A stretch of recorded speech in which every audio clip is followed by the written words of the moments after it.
Hello, everybody. Welcome to Alma per a Pure Soul with Nikki. That's me. it's nice to see you guys. Thanks for joining. So, I don't know. Does anybody have any place that they want to start today or any concerns or thoughts before we dive into topics that Brittany and I have been thinking about over the last couple weeks and chatting about? But I thought I'd open it up and see if you guys have anything that you want to talk about. Sue. Yeah, I've had like the craziest month so far. My husband's Aunt Sandy um, had a massive stroke and on October 28th, and anyhow, she passed away on November 1st.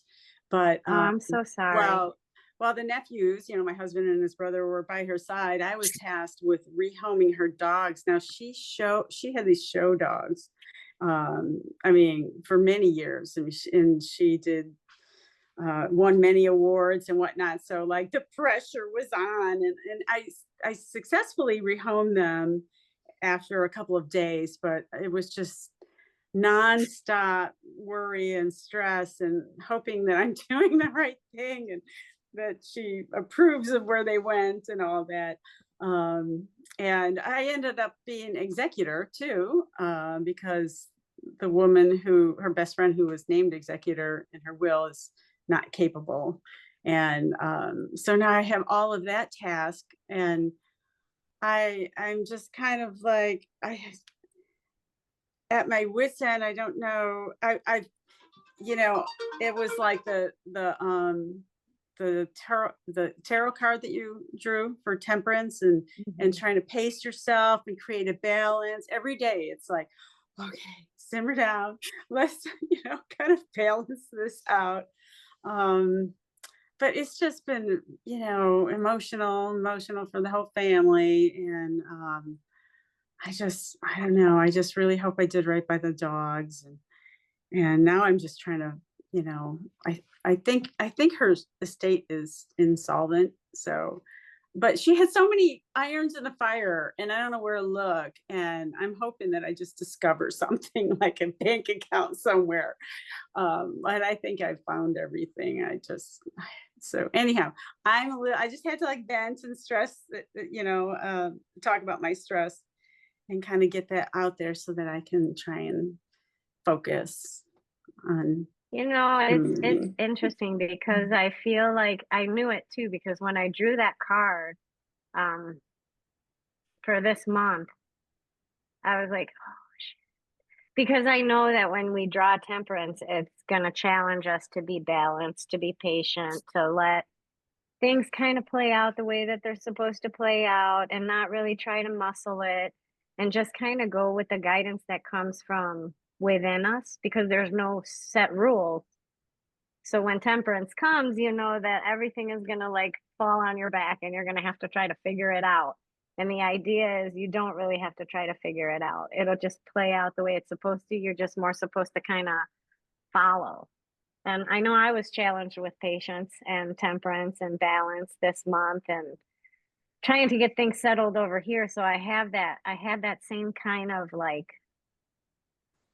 I have to do this. I have to do this. I have to do this. What about this? Oh my God, I forgot about that. What about that? Oh my God, I have to do that. Oh my God, if I might as well just do it right now. In the whole month, like up and until maybe yesterday, kind of felt like that to me that it was going too fast. I couldn't keep up. And so I just I literally wrote a list this month because I was like, I'm just going to hit one thing on the list at a time. Otherwise, I'm way too overwhelmed. And I had to see it in writing.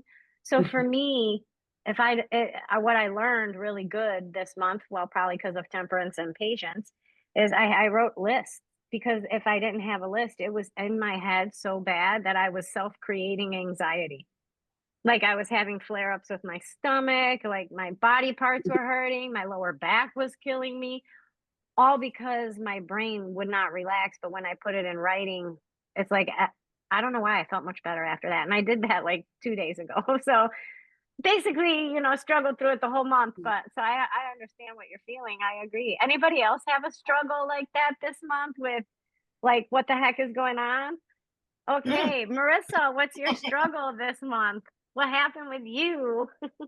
Well, as you know, I'm in a master's program for Northwestern University, so it's been one thing after another, after another, after another. So I'm trying to be better about managing my time and making lists and doing things when I say I should do them. And I know mom and I had a conversation. I was not sleeping for like a week because I had a huge paper due, and she was like, "Well, you have to sleep in order to do the paper." And I was like, "I understand that." But also, I was very stressed because I was like, "I have to do this right now." And so this month, I'm learning to just take things and do things as when my spirit directs me to. So then that way I'm not as overwhelmed. And with the last two projects and presentations that I had to do, I spaced it out over like 5 or 6 days. So the paper wasn't as huge because certain chunks were getting done on certain days. And then when it was finally due, it wasn't as overwhelming. So I totally get it. And then also the dogs, because they all have vet appointments, grooming appointments. So I'm running around with them. So Yeah. constantly in my head, I'm like, whose appointments today? Whose appointments tomorrow? So yeah, no, I get it. I'm like that this month too. And then with the election and everything, that brought up a lot of emotions. So I know this month has been pretty rough for everybody. Thanks. Yeah, I agree with that. Matt, what was your overwhelming and what was your temperance? Go ahead, Brittany, because when we were getting ready to get on the call and we were talking about temperance, this is what Brittany said about you, Matt. Yeah, Matt, we were talking about every time we get on the call, we join like 5 minutes early and then we talk about like, okay, what are we gonna talk about? And mom has me tell her what video she did because she always forgets what video she did. So she tells me like, oh, what did I do? What did I talk about of temperance? And so we're talking about temperance. And then she was like, okay, well, Matt's gonna join in a second. And I was like, okay. And then I was thinking about it and I thought, Matt is the embodiment of temperance. Matt is the embodiment of patience and control what you can and balance and step through things carefully. And if you get derailed, that's okay. Like you are the embodiment of temperance. And Wow. now I want to hear like how your month has been because I want to learn how you handled it because you just are naturally Mhm. like a Zen master and I don't know how you do it. Oh, thank you. I never pictured it that way, but awesome. um, yeah, I agree with Marissa that this month has been hectic.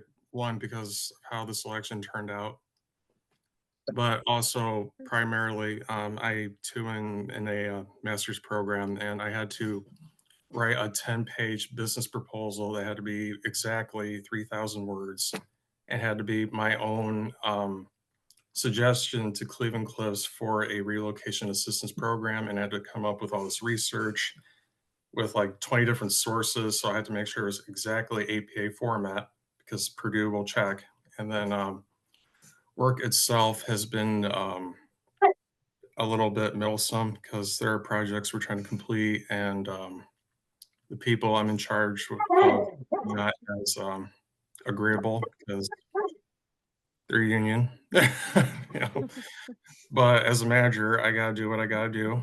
And even though, like I said, the projects are just meddling, I'm literally making do with what I got and gotta do what I gotta do. So, for example, if something did not go as planned and it ended up like failing horribly, so I may turn around and say, okay, now we have this overtime job that needs a cleanup. So I need some volunteers. Here we go. Sign this piece of paper. I need I need some people to come clean up this mess. Okay, so and they either do or they don't. So I turn it around. And another perfect example is like all this week I've been working literally since last Tuesday all the way until Saturday because I'm doing coverage for another manager who's on vacation.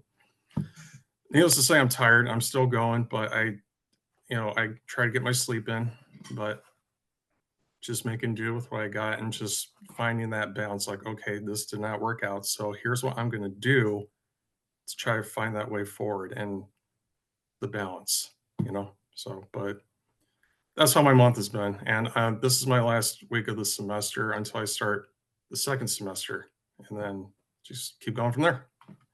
I think that's a good thing for, like, I'm hearing you, Matt, because like what I'm hearing is come up with a plan to rectify the situation and flip it around so that it's not, it doesn't present itself as a negative, like turn around the negative, like what's the positive aspect of this situation? And then make a plan based off of that positive, the positive perspective. So something happens, it's kind of shitty. You turn it around and say, what is the positive perspective of this particular situation? And then you make a plan based on the positive perspective that you had, which I guess, and you're right, that would bring me more back to a balance. It would kind of probably take the spiral out of my brain because then I would have a plan for that thing. So, well, thanks, Matt. We should all know how to balance temperance and patience now. I also want to point out that not only do you, Matt, understand like the plan, but you're also acknowledging your own emotions in the midst of the chaos. Like, I'm exhausted, I'm covering, this is hard, I'm looking forward to, like, you're not, I think the thing about temperance is not only balancing chaos with like your own inner peace, but it's acknowledging the truth of a situation. And the truth is, you work Tuesday to Saturday and you're covering and you're doing all this stuff and you're in a full-time master's program. You're beat. That's like 14 days in a row. It's in the cycle. Right. It's like, Yes. yeah, it's like 14 days straight. It's a lot. Basically. Like, it's a lot. And you're not being like overly positive about it. Like, you're not trying to spin it and not acknowledge the truth of what you're going through. You're actually like, I'm exhausted, and because of that, I'm trying to get my rest. I'm really looking forward to this deadline. Like, you know, you're not gaslighting yourself about how everything is good now that you have a plan. You're like, I have a plan and it's going to be a lot of hard work. Like I said, temperance embodied. Yeah, it's like, it's almost like you're making more than one plan. You're making a plan for the things you have to do, but you're also making a plan for the things that you are feeling. You know, that's like two separate plans. So if we think about it, we most of the time, we make the plan for the thing we have to do. We don't make the plan for the thing that we're feeling. And based on what Brittany, like what you pointed out, which I didn't catch when he was saying it. I heard him say I'm exhausted, and so I'm doing this and this and that. But again, I think human nature makes us see the work you have to do. So I'm like, oh my God, he's in a master's program. He's working 14 days straight. He works nights, like in the middle of the night. So like, how do you even get your sleep regulated correctly? So, you know, I know that grandma is going through some stuff and mom is helping grandma. And so I know other stuff, right, about it. So what I'm really glad that you heard, Brittany, because it just, as he said it kind of went through one ear out the other ear, because my focus was on how busy he is and working nights and all of that. But you're right. I think a big part of the temperance and the balance or the patience is validating the truth of the situation. And the truth of that situation is like, how are you feeling? And what plan do you need to address how you're feeling? Because it's probably a completely different plan than you need for the situation itself. That's only one part of the plan. And I think, Matt, we cracked your code or something, because that would be making that plan for an independent plan or a separate plan. It's kind of like the discernment table, like making that separate plan for the emotional aspect of the situation that you're going through. So I think that's great. Thank you. Yeah. And now that you mentioned it, Nikki, I do acknowledge like my internal feelings about whatever I may be facing. Yeah. And just try to find find the way to, like, for example, I'm tired, I know I need sleep. Try to make the time to go to sleep so that way when, for example, I had to work midnights last night, I went to sleep at 4 in the afternoon and woke up at midnight, but I had to stop doing homework at like 3. Like, okay, I'm done. So I gotta get ready to go to sleep soon. So I Right.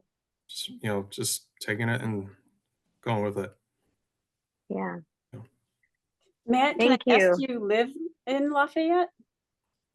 Or- No, I actually live in Valparaiso, Indiana, which is 60 okay. miles from Chicago. Oh, okay. So you commute to Purdue or you do online? Online. Oh, okay. I was just curious because that's where I've been going. Aunt Sandy lived in Lafayette, and so I've been in Purdue stomping ground, for the last 3 weeks, back and forth and back and forth. I was just curious. It is nice down there, though. I've actually visited Lafayette, Purdue down there, and Yeah. but this really helps my schedule with work, just doing it online, and Yeah. it But just it's helps. interesting hearing you talk about the emotional aspect of it. And when I was watching your video, I often don't think about the emotional with myself till much later. It's like, what I got to do, what I got to do, what I got to do. And I don't really address my emotional. I think I've been that way for a long, long time, until it like hits me and all of a sudden I'm a hot mess. But I'm trying to focus on that more. I have done that to such an extent where it's like do, that when it's done, like for example, cleaning the house or cleaning out the garage or something, that I'll do it for like 36 hours straight because I'm so driven, like I gotta do. And it's not good for me because when I do that, then and I push the emotion off to the side or I don't really pay attention to it, it doesn't dawn on me to take a minute to think about how I'm feeling about something while I'm in the middle of trying to get it done. I'll worry about it later. And then I'm done and then I can't even really enjoy it. I sit down and I cry. Like I'll just sit there and I will cry. And it's not like I'm sad about anything. It's just like I'll just cry because it's like I know I went like way too far with the doing part. So you're right. That happens. So it'll just hit me. And then I'm done and then I break.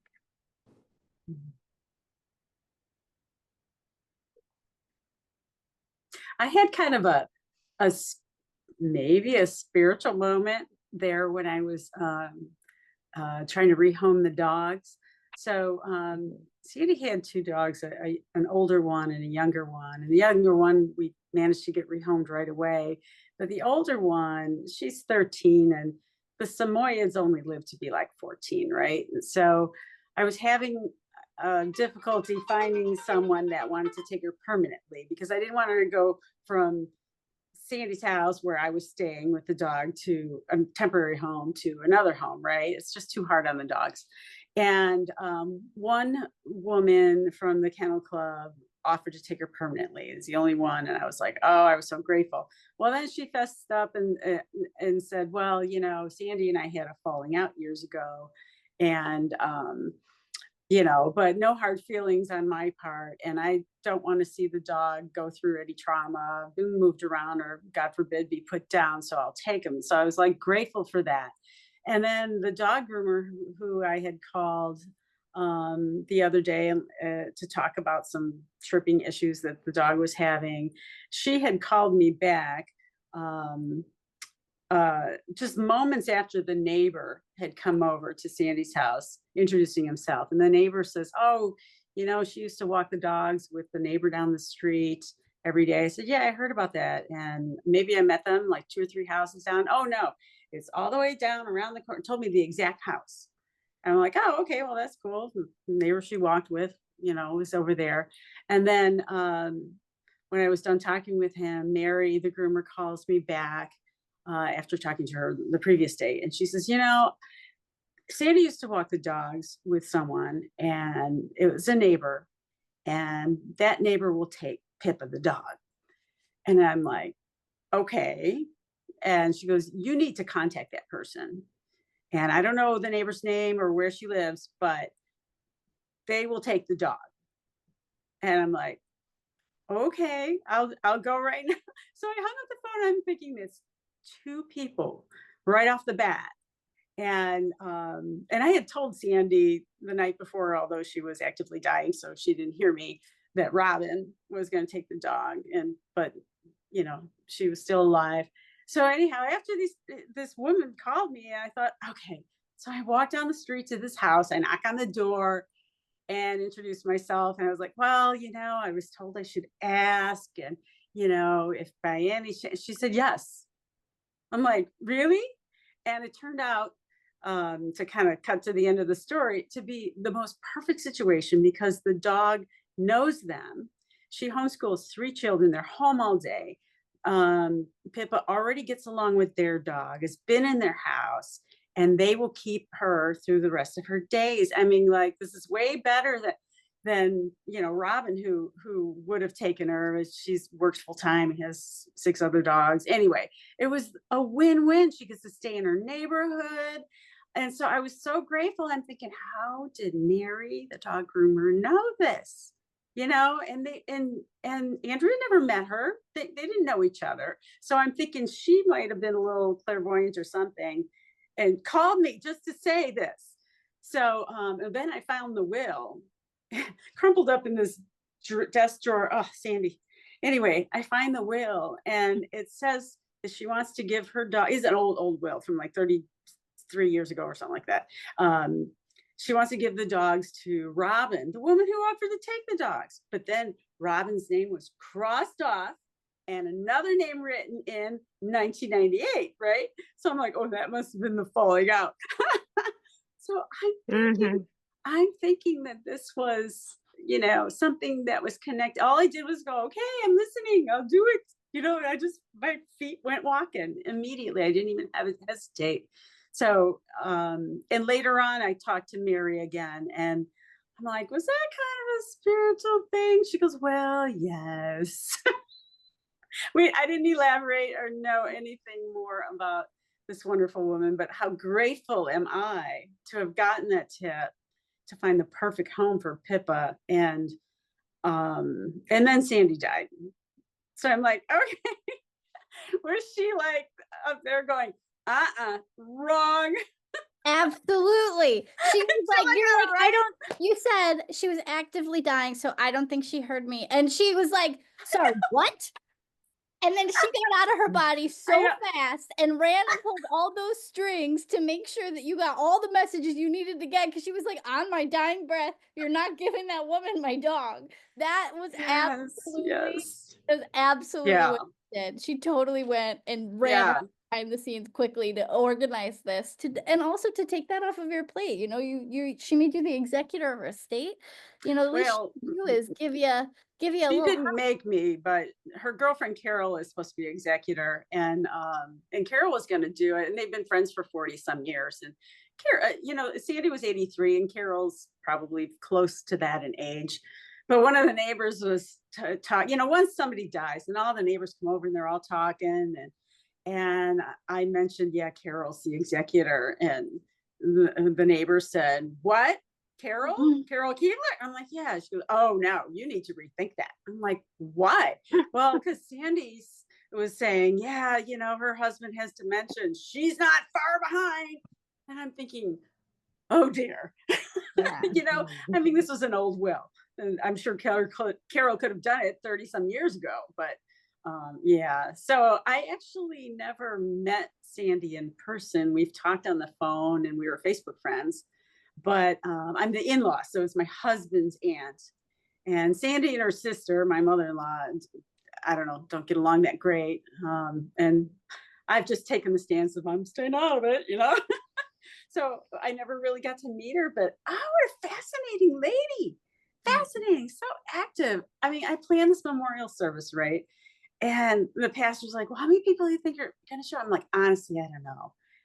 20, 30, 50, maybe 150 people showed up. Wow. And she was an attorney in downtown Lafayette. She did a lot of stuff. She did so many things. I could go on and on, but I don't want to hug the thing. But that whole spiritual connection or that communication that came to me was pretty cool.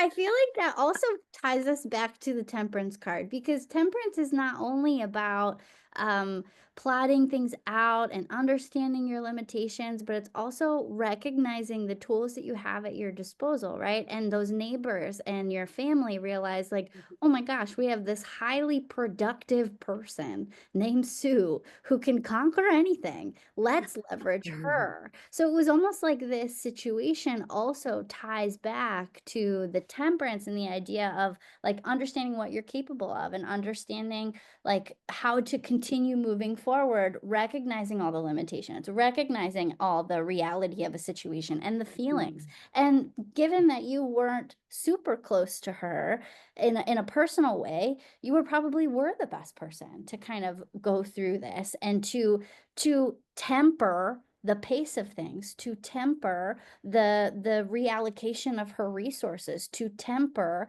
how everybody else dealt with this massive loss in their life. Like you acted as the tempering force within this situation. I think that's really beautiful.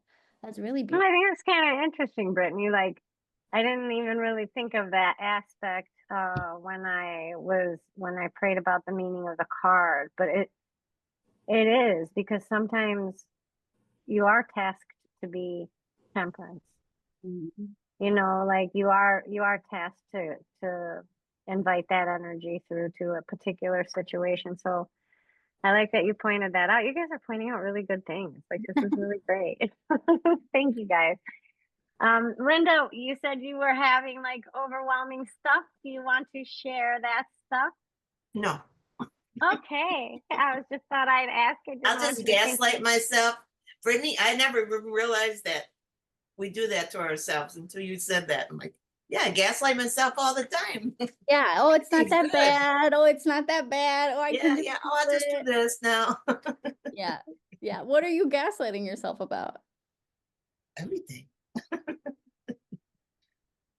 Yeah, we'll just pass on that. I get that. Casey, did you have anything that related to temperance? You also don't have to if you don't want to. I'll take your silence as a pass as well. Sorry, I was trying to Oh. unmute it. I'm not. I was like, how do I That's so unmute this? But no one can diplomatic. hear me. Oh, that's so diplomatic, Benny. I'll take your silence as. Okay. So what is temperance? Like grounding, sort of? Or I came in really late. I pulled a tarot card for the group, and the tarot card I pulled is temperance. And temperance means to process things in a balanced way, to be calm, to be peaceful, to be, level-headed. And so we were talking about when we have temperance, we also need to have patience because we can't really rush the thing that we want that we can't get to the end result as quickly as we want to get to the end result. And sometimes our desire to get to the end result kind of makes us make decisions too quickly, or we rush through something instead of letting it play out the way it's supposed to play out. So that's what we were talking about. And so at the beginning, everybody was like, okay, this is my spiraling thought. This is what I'm going through in my spiraling thought. So when everybody was sharing their story, what we ended up coming up with is like different techniques to stop those really rapid thoughts or to feeling overwhelmed. And if a negative situation is happening in your life, then you want to try to see a positive side to that situation and to make a plan based on the positive perspective, which allows you to kind of relax a little. So once you have that positive perspective plan in place, then you can create a plan for the feelings that that situation is prompting inside of you. And so once you have that, I guess is the point where you realize that if you can do that, then you wouldn't be gaslighting yourself, right? But typically gaslighting ourselves is that even if we're making the plan for the thing that has to be done regarding that situation, by not looking at our own emotions that are being triggered in that situation, that's your gaslighting. Because, you know, like tonight, for example, like I'm exhausted and my husband was feeding the dogs and I'm sitting right here. Like I'm sitting right here. Like they're barking like crazy. There's 3 bowls left on the counter that still have to be put to the floor for the dogs. And I sat there for a minute and I thought, I just can't bring myself to do that. And so I didn't. And it was really because at that moment I recognized this emotion that I'm having. I didn't gaslight myself and suck it up. And I don't do that often. So I like that that was brought up. But does that answer the question? Yeah. Yes, Okay. it does. Okay. Um, hmm. It's probably not my strong suit, but I definitely am practicing it right now in my relationships. So, yeah. I think the part when you said the end goal, when you think of the end goal, helps the most. Yeah, because I think that's why we think we can control something because we see the end result. Like we're formulating that end result. We see it right over there. So it's like, Yeah. you know, you're taught in school, you're in the race, you see the finish line, you're supposed to dash toward it, you're supposed to run like hell toward it. And temperance says, don't run, take a nice stroll through the park, you'll get there. Yeah. You know, and that's hard. And I think that's where, from my own perspective, I think that's where I am guilty of making decisions that later I wish I wouldn't have, you know, and then in reflection I'll be like, oh, I should have thought about that, you know. But again, that gaslighting thing happens and then you don't, right? So I do like that that came up, and it does help the decision making process because it really alleviates you of really having to make too many decisions, which I like just fine. Mhm. I have a hard enough time trying to figure what I want to eat for dinner, Marissa, and I stress out, you guys. Marissa goes, if I was told as a spirit that the most stress in my life would be trying to figure out what the heck I want to eat for dinner every day, she's like, I don't know if that would have come here. And I'm like, no kidding, because I agree with that like 100%. But okay, so I sideways there. But okay, Casey, I'm going to let you talk. Sorry. I mean, temperance is something that I obviously have had to do for the past couple of months. I'm getting better at it. Like, for example, I took like 4 hours to make a decision yesterday on my own and went through all the scenarios. I wasn't rushed by people pressuring me. I knew that I needed time to like feel at peace with it on my own first. That happened. I knew when it happened and I made the decision, and now I don't, I'm not sitting here doubting myself or gaslighting that I made the right choice. So just little things like that I'm starting to learn are better than jumping at something quickly. That's Yeah. awesome. Thank you. Thank you. Yeah, and racing to the end of the goal, like with my new job as executor, I've been like, what do I do next? Well, I've gotten through the initial steps, and there's a point where you have to publish something in the paper, and in the state of Indiana, any claims to her estate, any creditors, whatever, they have 90 days with which to reply, right? So I'm like, 90 days. I don't have to rush. This is great. It's like built-in temperance, I could Totally. I mean, I have to do a couple things right away, but then I can pace myself. So yeah. But no, I would be rushing to the end. I confess, or not paying attention to my emotions. I know I would tend to do that. So it was a good tarot card, this very appropriate one this month. And it makes me think of a couple different things. Well, it makes me think of this just now because as you were talking about that, Sue, that's recognizing something that we've been talking about, something that happens in our mind and something that happens in our emotions. And we've been talking about how we calm the mind or reground or come back to ourselves, and how we don't gaslight ourselves, and how we make a plan and then we listen to our emotional self and the whole 9 yards. But I had an experience last week where I guess, I should have known, but it didn't even click until now. Temperance and not rushing to the end result. My spirit just says, or not rushing to the end, the final destination, but showed it to me of me being in a car.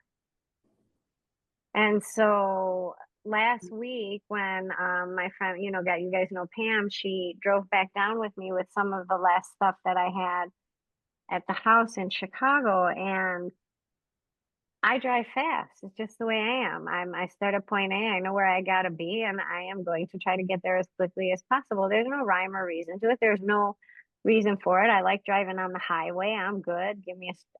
I'm a good highway driver. I can go like 15 hours, no problem. So we did that. We came down here, and a few days later, I have to take her back to the airport, which is 2 hours away. So we're in the airport, and again, my same mentality, you got to check in, you got to go through security, you have to check your bag. You're also now checking a bag. So you got to get there 2 hours early, and then I have a stomach thing, so it takes me longer to get out of the house. So we left it like 15 minutes later. So I'm flying to the airport. And then she's like, I can just go in through TSA. Like, I don't have to wait in that long line. I'm like, oh my God, that's right. She's like, so you can totally stop speeding, Mario Andretti, if you want, because I'm going to have a heart attack. So if you could just slow down, that would be great. And I was like, yeah, but I don't want you to get there late. And then what if, and she's like, no, like, seriously, we have plenty of time. Like, and it's a Saturday, and there's not going to be a lot of people there. Nobody travels on a Saturday. They travel on Sundays. Like, the airport isn't even going to be, busy. And something changed in my driving. And I like totally calmed down, and I was driving, and I was still doing like 75, but I wasn't doing 95 or 98 or 104 or whatever I drive. And when you were talking about not rushing to the end result, my spirit was like, or in miles. And that's the same way I drove back home. I drove back with that same feeling. And I think that what I'm supposed to understand about that is that we are that inner trinity, the analytical, the physical, the emotional. And we have been, when my spirit showed me that, she was like, that's for your root too. But we talked about our root, our solar, our heart, our crown, how those parts of us experience situations. Because in our mind, we're going to decide to change our perspective. We're going to make a plan based on that perspective. So at some point, temperance also, we can't bypass that temperance because we have a good idea. Temperance also has to happen in the action that we're doing. Right? So maybe my next thing that I'm going to do is I have to deliver 400 newspapers. If I need also temperance while I'm delivering those 400 newspapers, I can't rush through that. I'm like speed demon through that. I'm going to have a car accident. I'm going to break somebody's window. I know, because I did it when I was 12. But you know what I'm saying? Like, this can happen. So I think I'm just supposed to, and I'm learning it right at this moment as we're talking, because it's something my spirit is clarifying. So I'm sorry if I'm kind of talking through it. But what we've done today is look for temperance in the mind, temperance in the emotion. And now we're talking or pointing out kind of temperance in the body, right? Like, we're not gonna, I want to run a marathon next week. It's a 13-mile marathon. I can't start running today. I can't run 13 miles today. Right? So temperance is a little bit at a time, one step at a time. And you will get to the result that you're looking at, but you won't have to kill yourself to get there if you keep temperance in all parts of your trinity. Oh, that blows my mind. That's so true. I have to let that sink into my brain. Somebody else talk, because my brain right now is, I'm like, that's so true, because then that will be true for every heavenly virtue. That will be true for every negative energy. You can blow negative energy out of somebody's mind. Can you blow it out of their heart? Can you blow it out of their body? How do you do that then? Because a lot of times when we're clarifying something, we're looking to clarify it in somebody's brain. And then, oh, they understand it. Doesn't mean they're going to do it. Doesn't mean they're going to feel it. It's just in their brain. Okay, I'm going to shush now because I will go for like 2 hours. Like my brain is like, yeah. Well, I was just going to say that I was supposed to drive to Lafayette today. That was my plan. I was going to go in the morning. And well, with the weather and everything, I thought to myself, oh, it's no problem. I can drive in this weather because I drive all the time. And I too am a fast driver. But then I stopped and I thought, I don't have to go today. I can go tomorrow. The banks will still be open tomorrow. And the driving will be less stressful and I won't be like this. And so, and that was before I watched the video. Anyway. Yay! But the same thing, it has to do with driving. So you're right. It's a physical thing as well. So Now, when you were saying you were driving fast and explain everything, something hit my brain as you said that. I went to an Eagles concert earlier this year, and the song "Take It Easy" was just playing in my brain. Take Like, it easy. yeah, take it easy, because I don't know. Yeah, I don't know the words. I butcher words on songs, but anyway. I'm guilty of being a fast driver and writer when I'm alone. So I'm on the highway, just going. But then as soon as you said that, it's like, wait a minute, we're supposed to slow it down, take it easy, Yeah. and Yeah. take it in. And I could probably go on more with Eagles songs, but it just hit my brain as you said, like, oh, take it okay, easy. okay.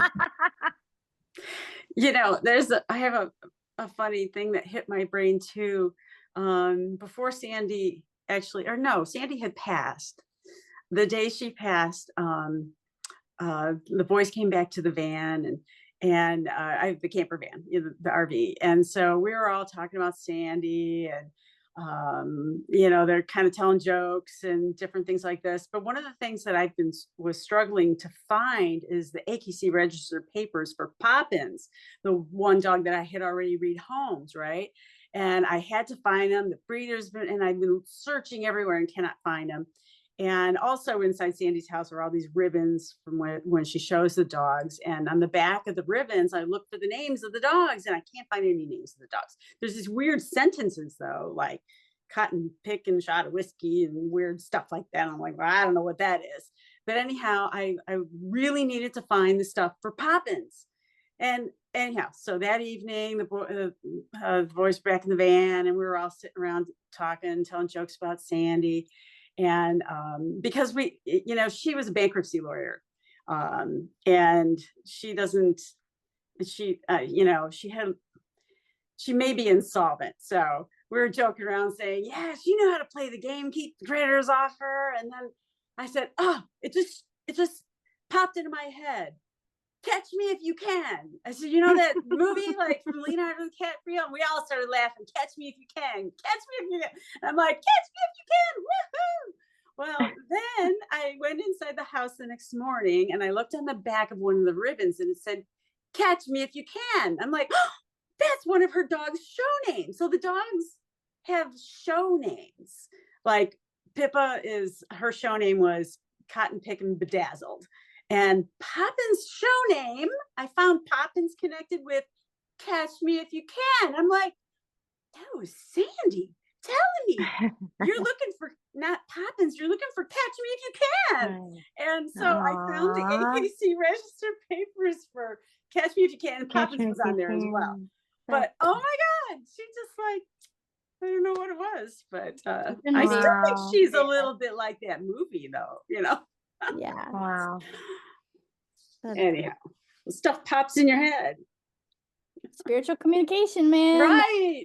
I love it. I love it. She's very integrated in your energy, sounds like. Well, I'm trying. That's great.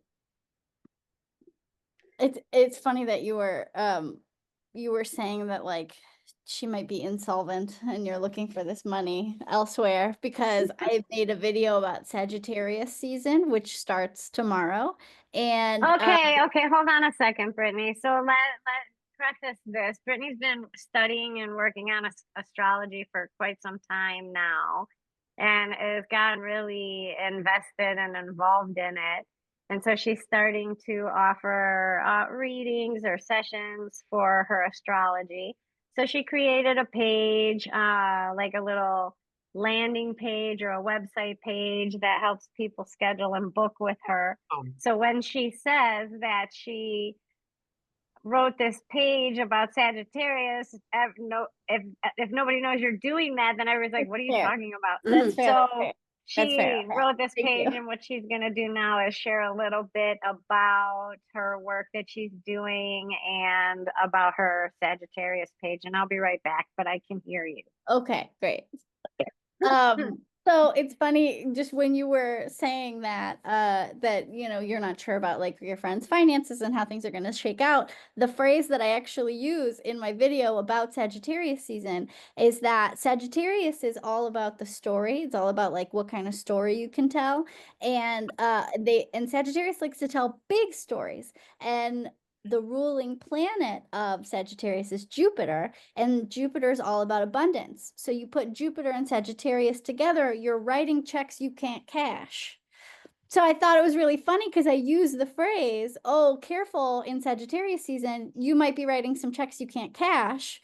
And then you're saying like, oh, my friend might be insolvent. And it just kind of made me think of like, that's like the theme, right? So as we move through this season of abundance and the Sagittarius season, that's all about like expansion and telling all these good stories. We also have to make sure that we're inviting the energy of temperance into that so that we don't blow our budget, blow our diet, blow our sobriety, like whatever it is that we are trying to keep in check. That's kind of like the theme. Like, yeah, have fun with it, have abundance, enjoy it, lean into it, because Capricorn season's coming and that's going to tighten everything up. But it's interesting that we are into Sagittarius season and we have this card of temperance, because those are kind of like contradictory energies. But if we use temperance during Sag season, we can balance out the tendency to become overabundant or to become like overtaxed, overspent, overate. You know, we can keep that tempered, so to say. But it kind of made me laugh that you said that. And also, catch me if you can. Sagittarius is the traveler. It's like the runner. It's like the explorer, and it wants to go far, and good luck catching up. Like, go ahead, try to chase me down, try to catch me. You can't catch me. I'm uncaged, I'm free. That's all Sagittarius energy. So this whole like catch me if you can thing, it really reminded me of like Sagittarius season, which officially starts tomorrow. Question, Brittany. Yes. Does Sagittarius season happen every December? Yes. Or is it Sagittarius season because some planet is inside of some house? No, so it is Sagittarius season happens every year, November 22nd through December 21st is Sagittarius season in the zodiac calendar. So at this time of year, Pam is always going to have her birthday in Sagittarius season. She is a Sagittarius. So does that create abundance in her life moving forward? Or when you say it's an abundant season, is that an abundant economic season? Is it an abundant emotional season? Are we enlightened more during this time? Like, how does it affect? So how does it affect us, or is that personal depending on where your stars are? A little of both, a little of yes and. So I think of the zodiac and of like the seasons of the different signs as kind of like the weather report. You know, it's always going to be cold in November, December, January, right? And so you plan accordingly. But if you're taking a vacation during November, your plans are going to change, right? Maybe you're going to Jamaica. It's not cold in Jamaica in November, so you don't have to equip yourself for that type of thing. So I kind of see it as like a weather report, and it's just, this is the weather of this time of year. Now, how it affects you personally is going to depend on your chart and your placements within your birth chart. But it's also like the theme of the season, and it's still something everybody has in everyone's charts.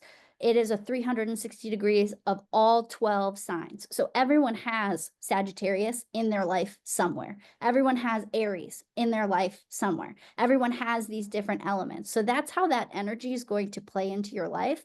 But in general, it is a season, Sagittarius season is a season of abundance, of storytelling, of dreaming, of planning for the future, letting yourself disconnect from reality a little bit. It's allowing yourself to explore the idea of freedom, which everyone can do. And a good time to do it is during Sagittarius season. And then how it will affect you will depend on your birth chart. So if you have Sagittarius and like I'm looking at a chart for my friend now, and where is Sagittarius for him?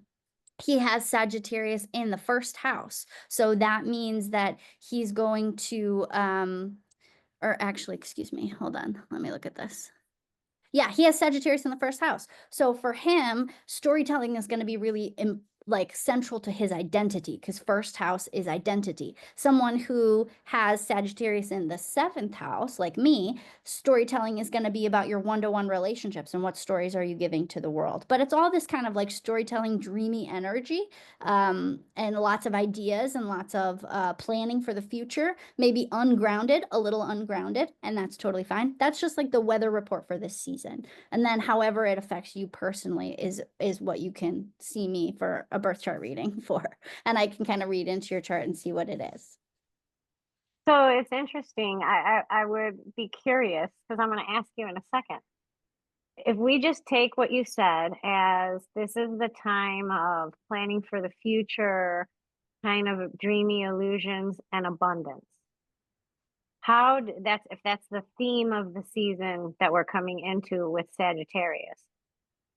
Before you get a birth chart reading, ask yourself these questions. How does this season impact you on those 3 tiers of information that Britt provided? And see how it affects you, because my suspicion is that it affects you a certain way based on the stars or based on your birth chart. But what you do, like you said, because that would be, you know, an individual climate, right? It would be my individual bubble of this season. So this season is rainy, I'm going to have an umbrella. But in my original bubble, I also might need a water retention wall in my bubble. Because in my bubble, I have this thing that happened to me when I was 7 years old. And now, ever since then, in this rainy season, I need a water retention wall.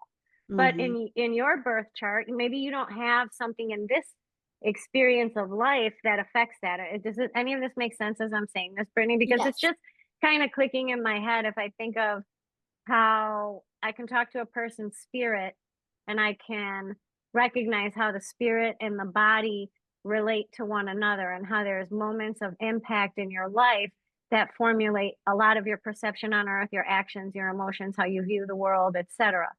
Now add into that having that sense of knowing about yourself. Add in what do the stars say is going to happen, and does what you have become enlightened? Like I'm enlightened within myself, like I know myself. So when you tell me, oh, this is in your birth chart, then I'm allowed to say, oh my God, that totally makes sense because I had to work on that at this time of my life.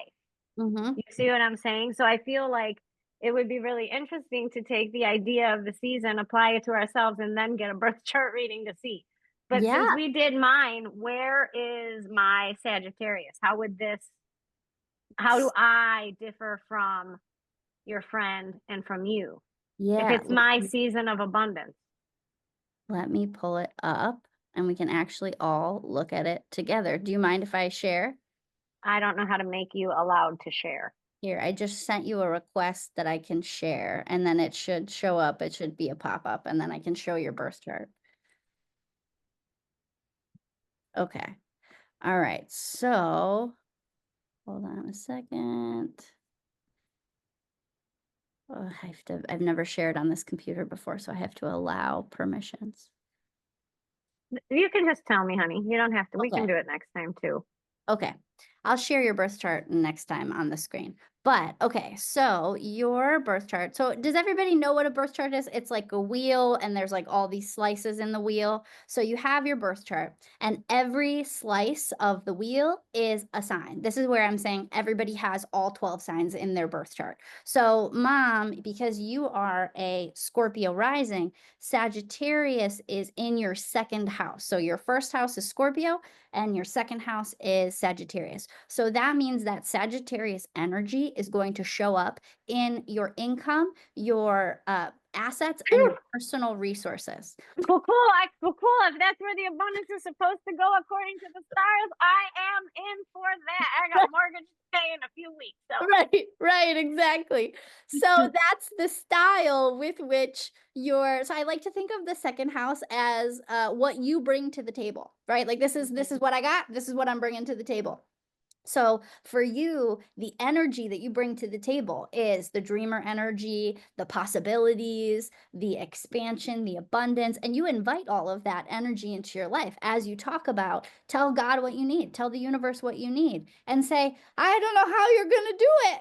You got a lot of plans. I hope you can do it. And he does. And he always brings that abundance to you. And it's very apparent that that's the style with which you approach the things you bring to the table. You have hope, you have plans, you have dreams, you think about the possibilities. You're not totally grounded in like the work of it, because Sagittarius isn't concerned with the work, they're concerned with what's possible. So for you, when it comes to what you bring to the table, you're like, anything's possible. This is possible. This is the story. And then the story has no choice but to manifest, because that's the energy that you bring in that part of your life.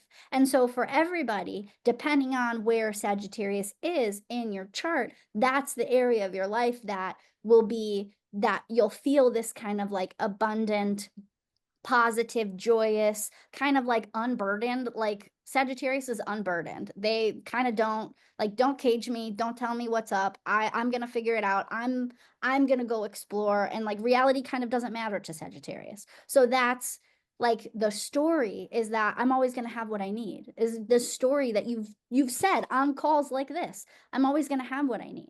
I'm always gonna have enough to pay my bills. I'm always gonna have that. Like that's the story you believe, and that's Sagittarius energy, is that approach to life. Very interesting. Thank you. Yeah, of course. Thank you. Very interesting. I'll probably call you later.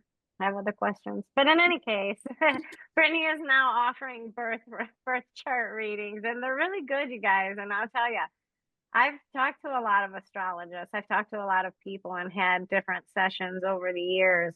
And probably you're the most explanatory. I think you're probably the best one I've spoken to. And it's not because you're my kid. I mean, you really are. But again, your state of being and your core self is all about communication, and your core connection with friendships results in I'll make it better for you. So you have your state of being and your earth conditioning that help you, like that lends toward your ability to explain the things you explain in the way that you do. And astrology is a really confusing thing for a lot of people. You know, like you gave Aubrey her birth chart reading. And so I was talking to her, we had a session last week, and she's like, I can't even tell you how many astrologers I've talked to. And I talked to Brittany and I understand everything.